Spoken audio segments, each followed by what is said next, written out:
And if I told you that Ferrari's SF-25 never had real chances of winning the championship, and that its greatest weakness was designed from the first sketch? What gariful error has come to light and why even Vasseur has had to admit it publicly? This confession did not arise by its own will. Vasseur was pushed to her by internal and external pressure. From the first race in Melbourne, the signals were there for those who knew how to read them. Inconsistencies in aerodynamic behavior, difficulties in finding tuning even in high-loading circuits known as Silverstone and Suzuka, evasive statements of the pilots, and above all, a body language in the garage that reflected frustration, not trust. The drop that filled the glass were the leaks that circulated between technical means and specialized platforms. Internal reports indicated that the structure of the chassis had problems with lateral rigidity, that the assisted direction suffered loss of sensitivity under high aerodynamic loads, and that the interaction between the rear suspension and the flat background generated unpredictable oscillations at high speed. But the most disconcerting was not that these problems existed, but Ferrari knew them. He had detected them during pre-season simulations. The engineers, when analyzing the test data in the wind tunnel and the correlations in CFD, had already observed inconsistencies. But the pressure to have the car ready before the collective presentation event of the 75th anniversary of Formula One forced them to advance with an incomplete version, a base that was not ready to compete at the World Championship level. It is here that the true magnitude of the problem begins to be understood. Ferrari not only has a car with defects, it has a structure that prioritized the public presentation on technical validation.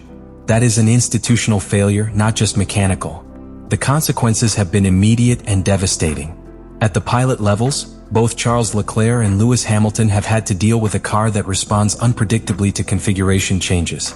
No adjustment of ailerons, differential or motor map has managed to stabilize the behavior of the SF-25. Technically, the car presents what engineers call a narrow operating window. That is, it only works in a very specific temperature range, aerodynamic load and asphalt status. Leaving that range, even by minimum margins, turns the car into an ungovernable machine. This is not a tuning problem. This is a base concept problem. And here lies Ferrari's sports tragedy. All winter development, all the investment in simulation, all the work in the facilities of Maranello, have been dragged by an erroneous design that no one in the technical dome knew or wanted correct in time. The exhibition of this error to the public, and its direct admission to Vasseur, represent the clearest recognition that the 2025 season, at least from the point of view of the world title, is already lost to Ferrari. The question now is not whether they can compete for the championship. The question is whether they can save some technical dignity before the rest of the paddock leaves them completely back.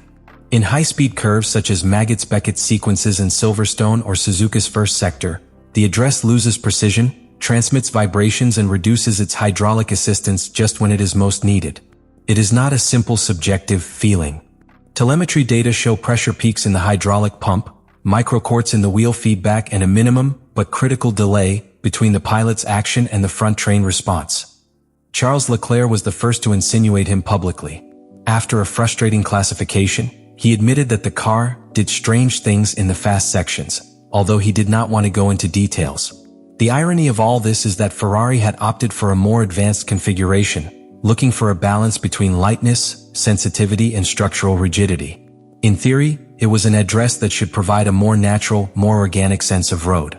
But in practice, what they achieved was a system unable to maintain stability when the car faces sustained lateral forces. The cause is in a set of valves and an internal architecture that, according to leaks, was designed to minimize weight but ended up compromising the integrity of the hydraulic flow under pressure. These types of problems are not new in Formula One. What surprises are that they have gone so far in Ferrari without being corrected. Because we talk about a failure that directly affects the classification yield, the moment in which every thousandth imports. And not only that, this failure also prevents pilots from pushing with confidence during the race. The erratic address forces to adjust trajectories, avoid certain curbs and take security margins that, at this level, are unforgivable. For many paddock engineers, this revelation has been especially shocking because the management system is, in theory, one of the most mature and reliable elements of the car. And yet, Ferrari has managed to turn it into a weak structural point.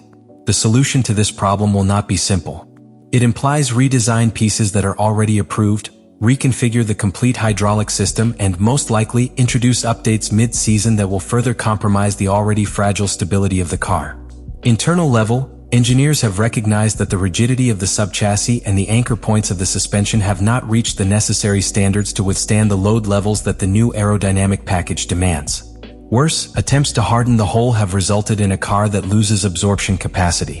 What is gained in control is lost in adhesion, and what is tried to recover in traction ends up increasing the wear of the rear tires. In simple words, any solution generates a new problem. This also has direct implications in career management. The impossibility of lengthening stints with medium or soft tires has forced Ferrari to opt for defensive strategies. Charles Leclerc, for example, has had to modify his driving style to compensate for the loss of traction, raising the accelerator before the curve output and modulating the motor torque to avoid flying. Lewis Hamilton, meanwhile, has shown clear signs of frustration, seeing that even in ideal race conditions, the car is unable to maintain the necessary consistency to attack or defend. The situation is so critical that in the last Great Awards, the team has begun to divide the setup of its two cars as a test method. In other words, they are using their own pilots as development banks in full season. A desperate measure, but necessary when a solid base is lacking on which to build a definitive solution. The origin of this problem is not just technical. It is philosophical. Ferrari has chosen to pursue an innovative solution without having the time or resources to completely validate its operation. The result is a car that lives in a permanent contradiction. It needs to be fast, but it cannot be stable. He wants to be competitive, but it cannot be consistent. And all this happens in a season where the margin of error is null and the rivals McLaren, Mercedes, even Red Bull in recovery are ready to take advantage of any weakness. Within the team, there is already openly talk about a contingency plan that they have internally called SF-25'S. A deep evolution, almost a partial redesign of the car that would seek to correct the fundamental errors of the original model. This corrected version would focus on three critical areas: the complete restructuring of the assisted steering system, the revision of the rear suspension design with new anchor and geometry points reinforced, and a readjustment of the rear aerodynamic package to recover load without sacrificing stability. But the reality is that implementing such a solution not only requires extraordinary time and resources, it also implies assuming that the first half of the championship is lost. The problem is that this redesign collides directly with the natural cycles of development of a Formula Team 1. Each team already has the 2026 car project, the first that must be adapted to a new phase of technical regulations in active aerodynamics and energy efficiency. Tagging massive resources to save a condemned car implies sacrificing the potential of the next car, just when the rivals, especially McLaren and Mercedes, seem to have better understood how to translate their simulation data into real performance. Ferrari's technical direction is at a strategic crossroads. Or save the present with the risk of mortgaging the future, or accept the blow and accelerate the design of the next car. At the same time, the political implications of this disaster are already having effect. Frederic Vasseur, who had consolidated his position thanks to the second place of 2024, now sees his questioned leadership. The margin of trust he had built begins to crumble, not for lack of work, but for lack of results. The critical voices within the Ferrari board of directors already begin to murmur the possibility of internal changes if a recovery is not perceived before July. It would not be the first time that a technical crisis ends in an executive restructuring in Maranello. Therefore, what comes to Ferrari will not be a simple race against the clock. It will be a career for the survival of your own narrative. They have talent, they have resources, they have the necessary pressure. What they lack once again is time. And in this sport, when everything fails, time is the first thing that runs out. At this point, it is not just a car with technical failures. It is not a bad streak or a punctual strategic error.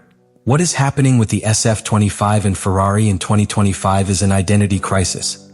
Because when a team like Ferrari with more than 70 years of history in Formula One, with resources, the largest human talent and institutional pressure of the paddock makes such structural and so evident mistakes, what is put into play is not just a season. The perception of its ability to continue being competitive in the modern era is put into play. This time, the biggest risk is not losing the championship. That objective in real terms is already out of reach. The real risk is that the team resigns. That is accommodated in the narrative that everything will be solved next year. That mentality has been Ferrari's true enemy since 2008. The belief that the next car will be better, that the next regulation will level the land, which the following engineer will bring the magical solution. And that infinite wait for future redemption has been the tomb of wasted talent. The question is no longer whether SF-25 can be saved. The real question is whether Ferrari is arranged, once and for all, to change the way he builds his cars, his equipment and his legacy. Because if they don't do it now, when?